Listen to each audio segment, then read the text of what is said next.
think it's called Fantasy or Reality. And I wish I had like a little sound effect we could play of like a chime. Maybe this little music box here makes a sound. I don't think it does. No. Wouldn't think. It's completely dead now. Yeah.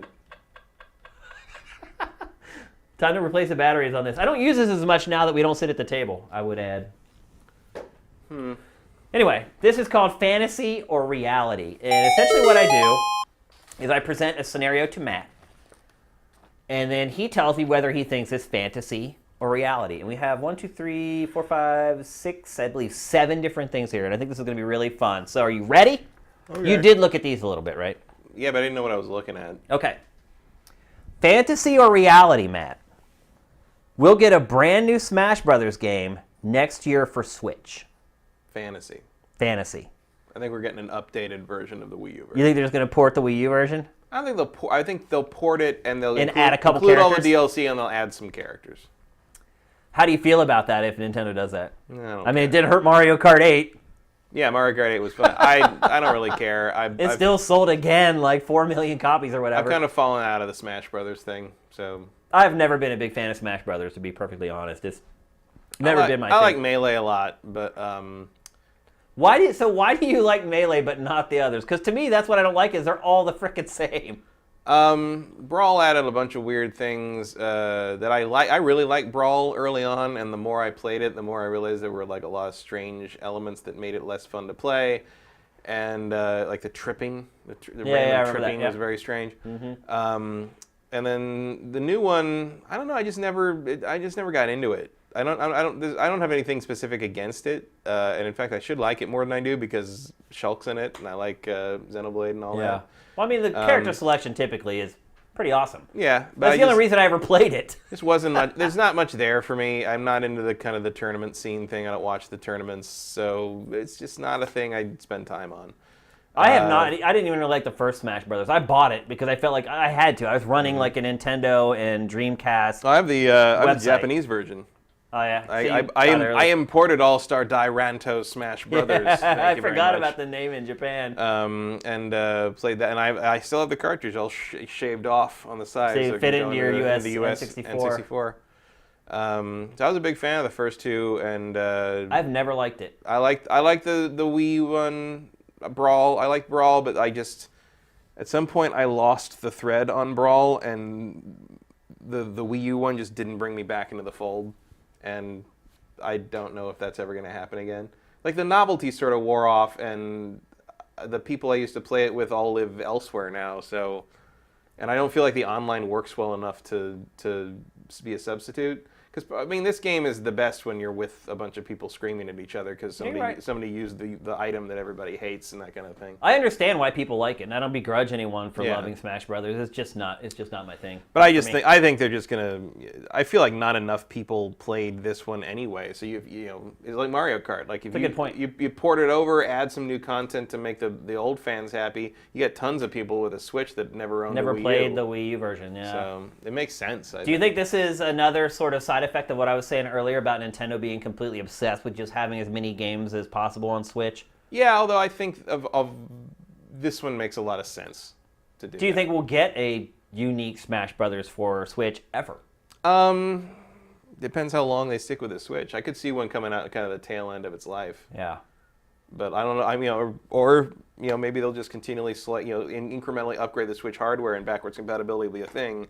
I could see them launch a new Switch permutation with this in a few years, with a new Smash Brothers in a few years, but one that would still work on the existing Switch. Gotcha. All right, let's go to the next one. The Breath of the Wild style thing. Okay. Fantasy or reality? Death Stranding will be released before the PlayStation 5 is released. Fantasy. So rumors are we're gonna see it here soon. Yeah, I wonder where. Yeah, definitely at the Game Awards. Him and Keeley can have a little hoedown on the stage. I don't know, man. I think you can see a gameplay segment as much as you want, but I think we're a long way out from this thing existing in a retail box. Yeah. And PlayStation 5, I don't think PlayStation. I know there was was it Eve was saying like maybe 2020. Yeah. Or 2021. 2021. I mean, that 2020, 2021 feels pretty good for a prediction of Death Stranding's release date to me. This also goes back to a question someone asked, a really good question on Pachter Factor recently about publishers intentionally releasing games at the end of one generation so they can release it for both. So they can put out a game at the end for the PlayStation 4 and the PlayStation 5 at the same time. I can see that. But you think that's what's going to happen? You think this is going to be like a PS5 launch game? Yeah. Unless, like, Kojima's endless delays were actually a result of something Konami was doing. Which I highly doubt. I would doubt, yeah. I think this game's half a decade in the making or more. Here's one thing I would say, though, is that it's not Konami anymore. And I have a feeling that Konami was very lenient with Mr. Kojima because it essentially was... he was their moneymaker. But when you're dealing with Sony now, the demands are a little different. Unless you're Team Eco. Yeah, that's a good point. And it's Kojima. Sony Japan.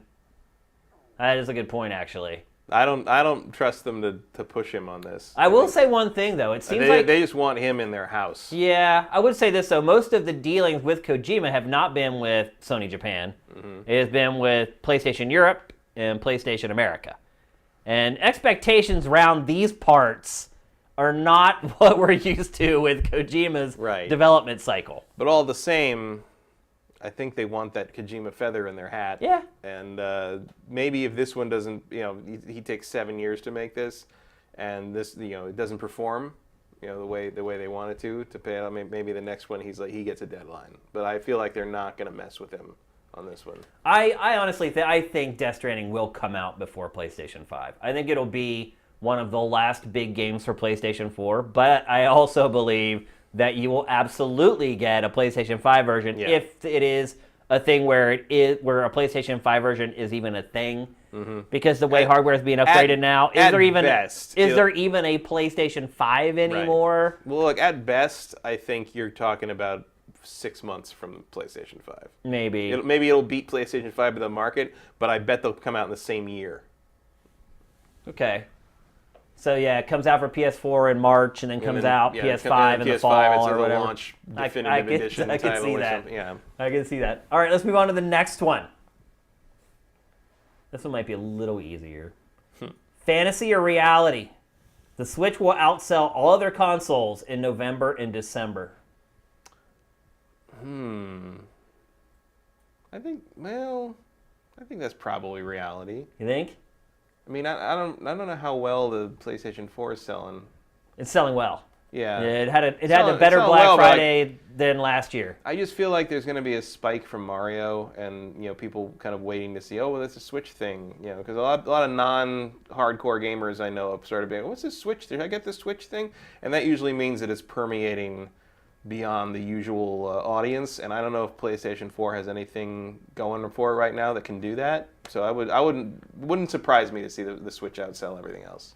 I think the big concern to me is how many units Nintendo can get into the channels, because that is not a problem for Sony or Microsoft. Right. They have more stock than they'll ever be able to sell, and at a certain point, that's why I was really surprised to hear there were Switches in stores today. Oh yeah.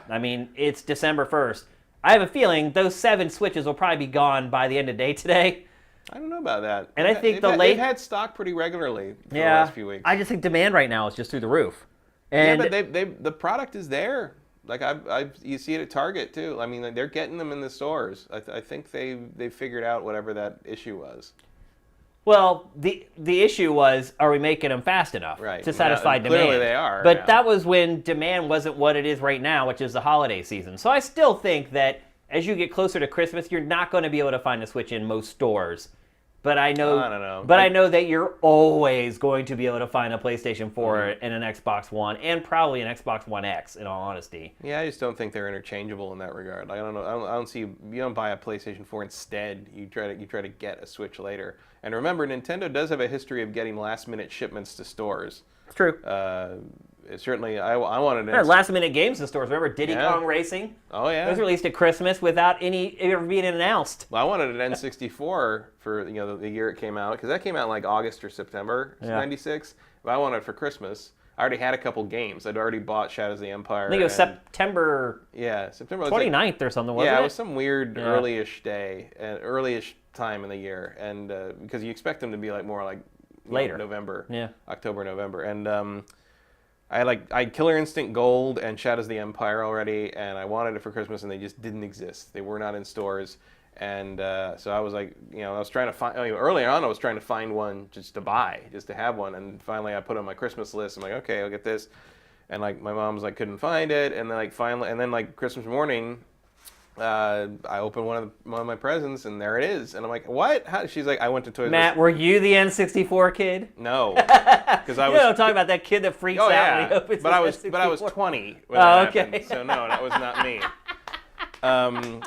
But she had gone to, because we used to do a thing where we would go to this. There's a church over in down in East Palo Alto where we would go, and we'd get like a list of the poorer families that they needed stuff for Christmas. Mm-hmm. They needed, and they'd give us a list of they'd list all the things they needed, and we'd go get them and give them over. And so my mom was at Toys R Us on Christmas Eve getting like last minute stuff for that list to bring over to the church, and they had them. Like they'd gotten them that afternoon. They'd gotten a shipment of N64. She's like, "Are those for sale?" And they're like, "Yes, they are." So she got one, and that was and so like she got it like 12 hours before I opened it, basically. Wow. So it was like a last-minute Christmas surprise. But like Nintendo does get these things out there to the last second through distribution. So I will say, if everything had equal stock, I would say, yeah, the Switch would outsell the PlayStation 4 November, December. I just don't think that's the case, and so stock is a big question, but I think I go to the stores and look at stuff in the Amiibos pretty often. I'm a store hunter to some degree. Yeah. And there is noticeably more Nintendo product on the shelves just in general right now, even after Black Friday. And I think they are if they don't sort it. If they didn't totally sort it, they are doing way better. Like they are getting the job done to a greater degree than they were when the Switch launched. That's for sure. Okay, so you're going to say reality. I'm going to say they can. I think they can. I mean, I agree that it's only if they have the product there to sell, but I think if the product's there, it will happen. I'm going to say fantasy on that one. I think PlayStation 4 will outsell Switch in November and December, only because of its stock. I do hear you. I mean, look, it's done a better job, period, over the last 6 months. Like, I've walked into stores for 6 months and seen the Switch on shelves, and you've sent me photos of the Switch on store shelves. So I hear you. It is doing a much better job with stock. I still just think one thing I will say, I think it's going to sell out. They're all the ones I've seen, at Best Buy and Target in the last week or so. They're all gray. Are they? The neon ones go fast. Interesting. They still go fast. I'm glad I have a gray one. Although, who knows? I'm going to have to send my Switch in here. Once I finish Xenoblade, I'm going to send it in, but I don't know. I think they'll probably send back the same get a one. working one before the warranty runs out. Yeah, because it is coming up here soon. So, all right, the next one, fantasy or reality? This one's kind of a bad question, I think. This sucks. I don't know what At I'm least thinking. I'm self-deprecating. I can admit when I screw up. I think I wrote a bad question here. Fantasy or reality? We'll see Cyberpunk 2077 in 2018. See? You don't have to laugh at me after I already laughed at myself, Matt. Man, if we see that before Death Stranding, I'll be impressed. Wow, really? I think that game's a long way out. I guess CD Projekt Red made enough money. Maybe we'll see gameplay from it, but in 2018. Next year? Yeah. Maybe that should have been the better question. But will we see gameplay of? I don't know. I mean, I'd flip a coin on that, too. I don't know. Yeah. I think they're going to be pushing Gwent still at E3 next year. I just think they won't go, probably. I always go. Yeah. Well, I mean, they'll be at the bar, down the street after the show they've got a regular booth. They'll be there with Gwent, and they'll probably have, they might get a trailer or something. Yeah. We'll see something. I wouldn't be surprised if we get a trailer for this game in the next 2 weeks. From PSX and all that stuff? Or the Game Awards. That would be a good coup for Keighley. For sure. But I don't know. CD Projekt Red runs in their own timetable. So we'll both say fantasy on that one. Yeah. Poor job, Shane. The next one. Fantasy or reality? Loot boxes will be classified as gambling before the end of 2018. Fantasy. Fantasy? Like in the U.S.? Yeah. Fantasy. Fantasy. Yeah. So I'm sure you saw Belgium already passed that it's and there's other countries that are investigating it. And then in the U.S. this week, basically, I think it was a congressperson, I believe, said, get that sorted out so we don't have to sort it out. Yeah, well, they were from Hawaii. Hawaii has very strict gambling, games of chance laws. I don't know why that is exactly, but Hawaii is very strict about that kind of thing, and the same way that Belgium is very strict. So the more strict, they're always going to be the first. Places with broader gambling laws are willing to classify these things, but like on a national level, like you're never going to shift. You'd have to rewrite the law, and instead, I think it's going to be basically what that congressperson said is like. To the ESRB, I guess, would be where you'd be. The ESA. ESA would be the one you tell, and then they'd make the ESRB do something about it, I guess. Do something before we do it for you is kind of, which the industry has done a great job of in the past. I mean, that's why the ESRB exists. Right. For the because they're like, thing. hey, you got this Mortal Kombat game, clean it up before we clean it up. So at some point, the ESRB is going, whoever calls the shots for the ESRB is going to have to be told, like, okay, this is going to become a survival situation because you do not want the government stepping in to regulate game content. Yeah, for sure. Like nobody does. So I don't. It will not be declared gambling because I just don't see that happening. But I think because also that you shut Hearthstone down at that point.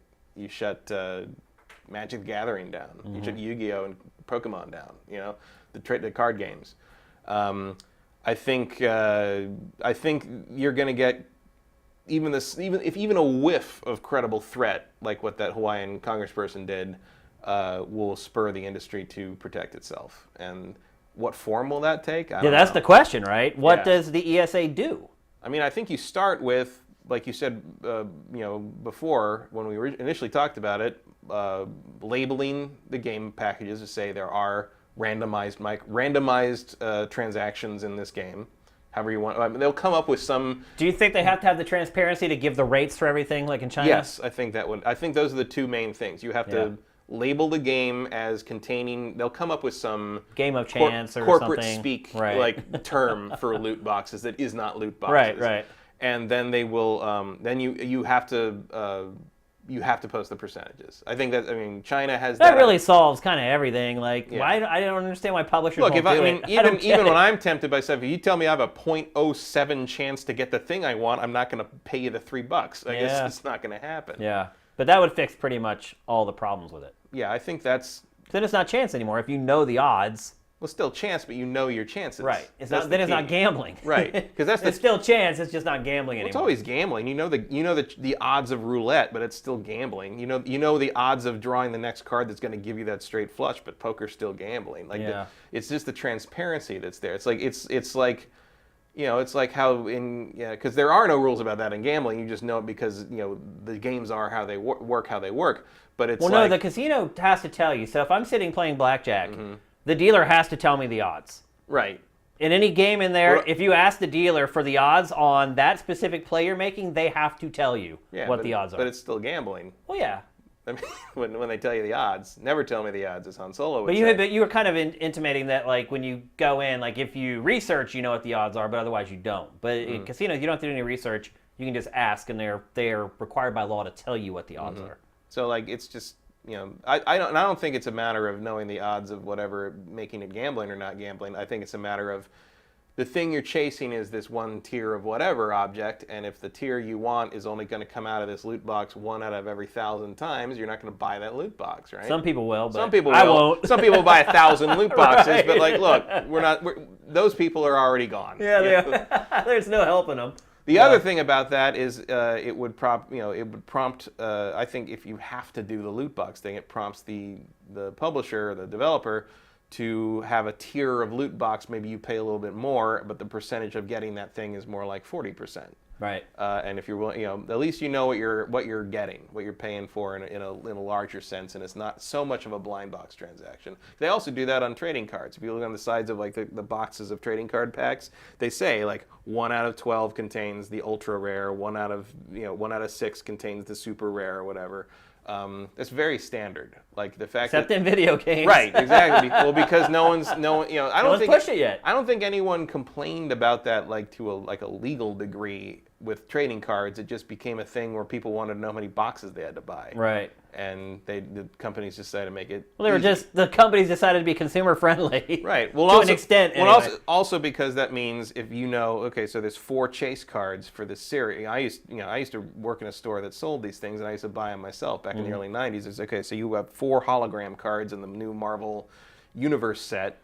Well, how many do you need? Well, those have.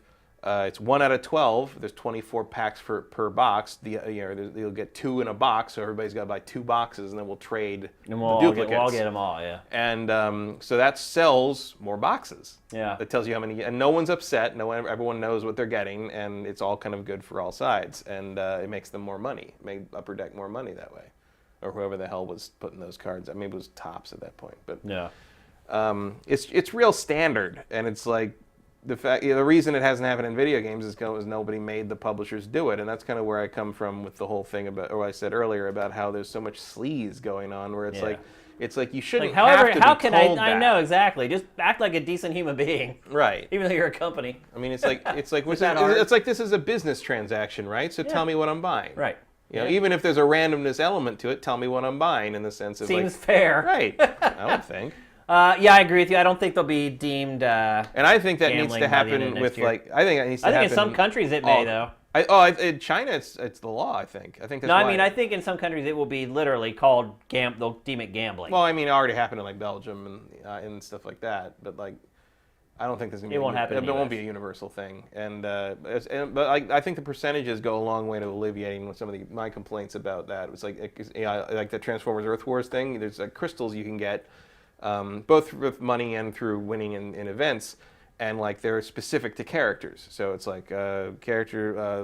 It's like a bomb. Actually, there was when I started playing, they had a swindle crystal because one of the characters' names is Swindle. But I'm like, the fact that you're telling me a randomized crystal named Swindle is that's funny.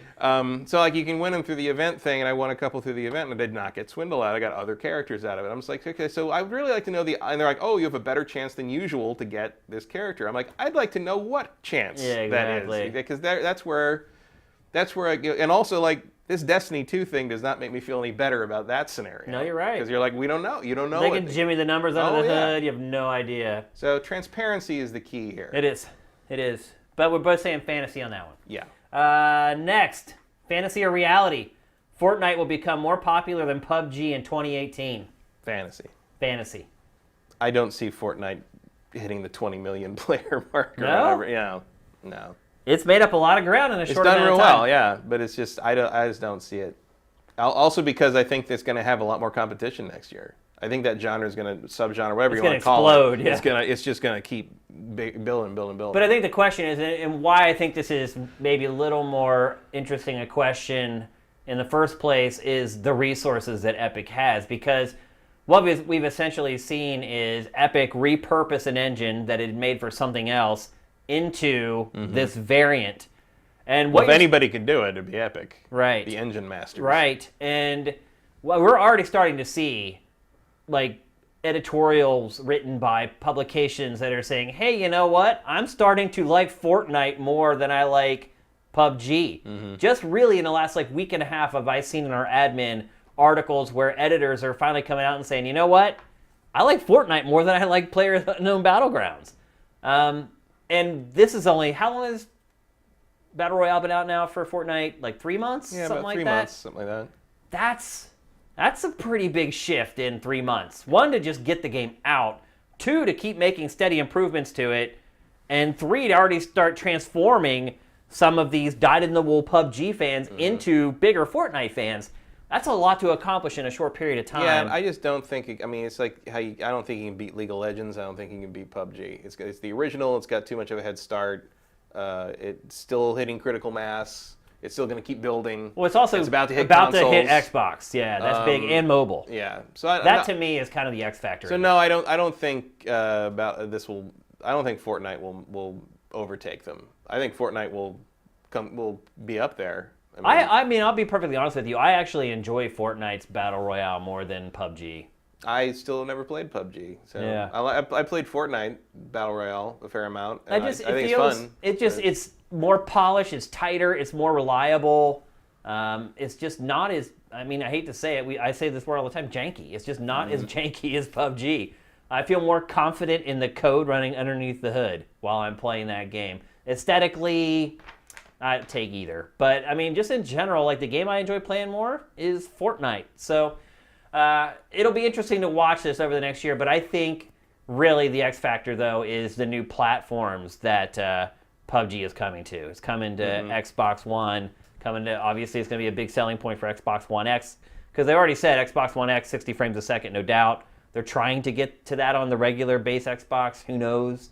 But then it's coming out of mobile, and that's when you start to get that whole plan taking effect of no matter where you are, what platform you're playing on, you can't escape this IP. And I think that, to me, might be something that really helps kind of PUBG hold it off. So you're saying fantasy. Oh, man, I don't know. I'm really torn on this one.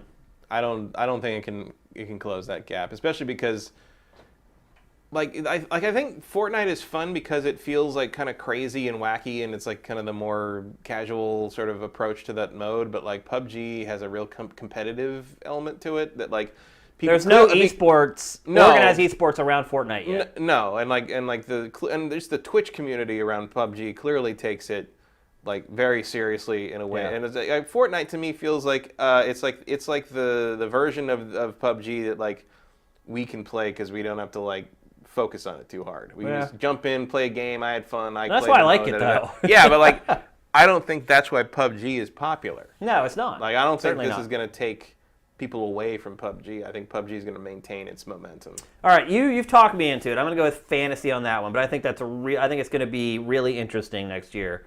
I think that's watching these two games transform. What do we call it? Are we calling it? Is it a subgenre? Is it a? I guess mode. Like what is? I don't know. Subgenre, I guess. I think that's going to be real interesting to watch as you know, and as the other games like you mentioned start coming out. As like everyone starts to slowly kind of try to grab their piece of that pie, and then Blue Hole begins to panic. Yeah, like it's going to be interesting to see what happens there. I have a feeling Blue Hole is expanding PS4. Big time. I want to see who gets the first like realistic looking version of that game on PS4. Yeah, because if you can, of that mode or the actual game. That mode. Okay. Like if Sony does it. If if Sony does, or if like Ubisoft like whips up a quick Ghost Recon free to download thing, like that could be a big deal. Well, I guess Siege wouldn't work because those maps are real small. Might, but okay. This is the last one of fantasy or reality. Maybe I had too many of these. Ask the audience. Ask the audience. Here's the last one. Fantasy or reality? Call of Duty will go back to Modern Warfare for next year's game. I think that's reality. I think that's probably reality. Obviously, that's set in stone already. It's already happened. We just haven't seen the game. Yeah, I feel and this year it'll be Treyarch. Yeah. Treyarch this year. I feel like this year was an experiment, and they're going to go back to... What gives me pause, though, is that Treyarch was kind of the kings of the World War II Call of Duty shooter. Well, they made more of them, but they didn't make good ones. I don't know about that.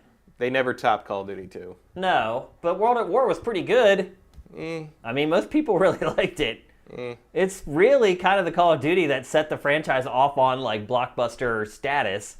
That was Modern Warfare. I don't know, man. I think World at War was kind of the first step in that direction. World at War was after Modern Warfare. Was it? Yeah.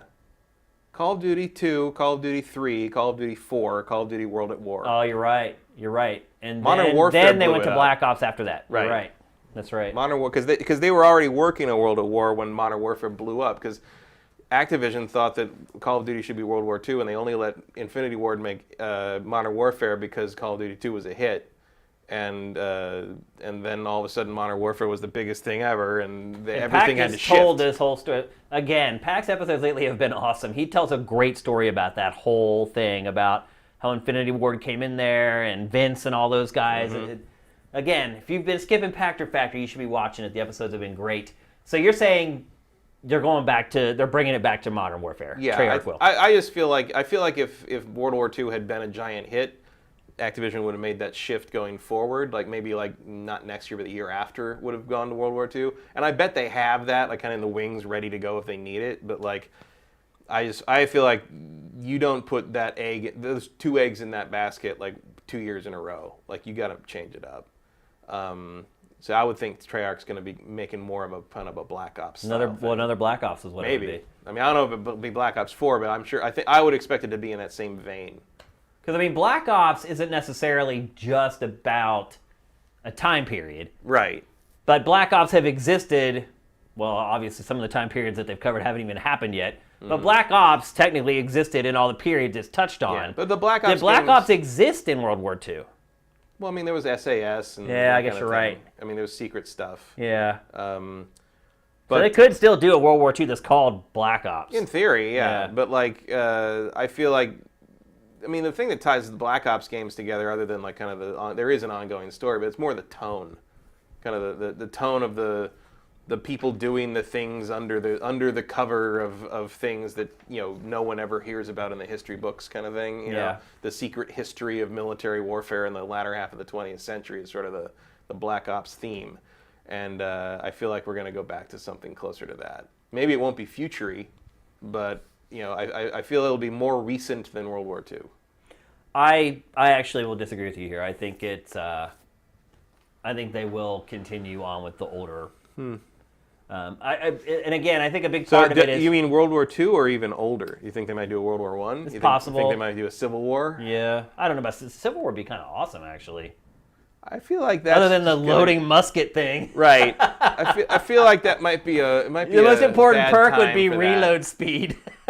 Like a Russian Revolution thing or something Yeah, like that? I just don't think it's going to be modern again. I think when Activision made this shift, it has to call these shots very early on.